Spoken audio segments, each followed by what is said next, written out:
It's a variation on an old joke, I know, but just how many analysts does it take to change a light bulb? Or, more usefully to you, how many analysts does it take to cover a FTSE 350 stock?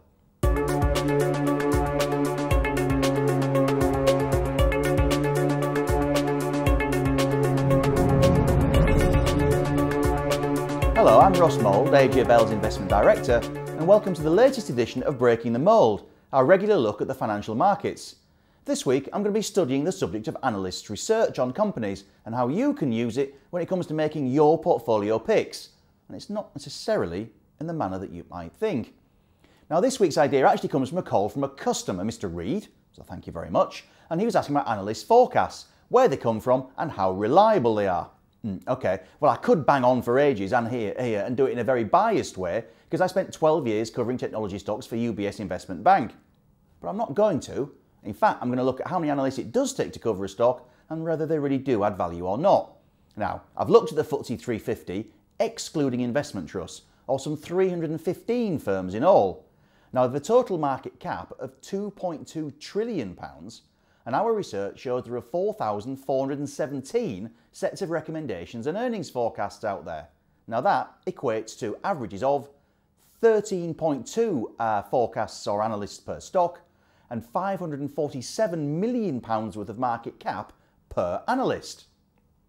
Now, here's a chart behind me of the last 12 months share price performance of the 20 stocks with the highest market cap per analyst, 2.3 billion quid, i.e. the fewest people looking at it.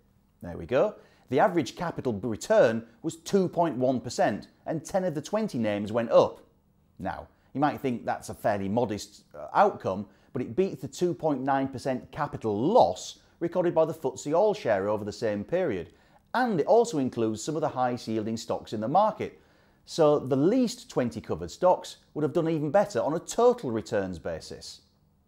Moreover, that knocks the socks off the returns from the 20 stocks which had the most analyst coverage, whose average market cap to analyst was just £52 million, not 2.2 billion. Between them, as the chart shows behind me, they uncorked an average capital loss of 22.8%.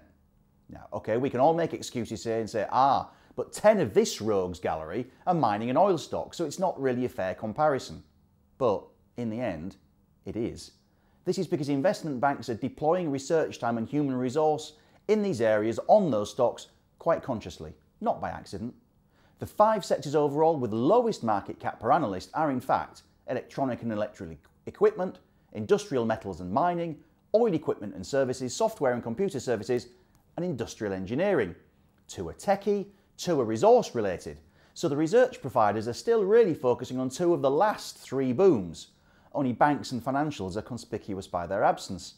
If you look at the 5 areas with the highest market cap per analyst, they include tobacco, household goods, food producers and mobile telecommunications, all relatively steady, cash generative, stodgy, dividend paying sectors, where there's just frankly a bit less excitement. In other words, research departments look to be targeting areas where they can chase fees from corporate activity, such as new listings, rights issues and merger and acquisition activity. They may not be so focused on providing coverage of the areas that actually make investors money over the long run through a combination of capital gains and dividend payments. Now, this is, I strongly emphasise, just a rule of thumb, and you should never invest on the basis of a rule of thumb alone because there are always going to be exceptions at any one given time or another. And of course, these are also historic numbers, so no guarantee for the future. But without getting into specific stocks, one possible conclusion is you might be able to spot areas which could prove to be underloved and therefore undervalued by identifying sectors and industries where the big investment banks are paying little or no attention at all. There's probably more chance of valuation anomalies here than in sectors where investment banks are still banging the drum in the hope they can generate some fees from corporate business. Anyway, it's just a thought. Thank you very much for your time and I look forward to seeing you next week.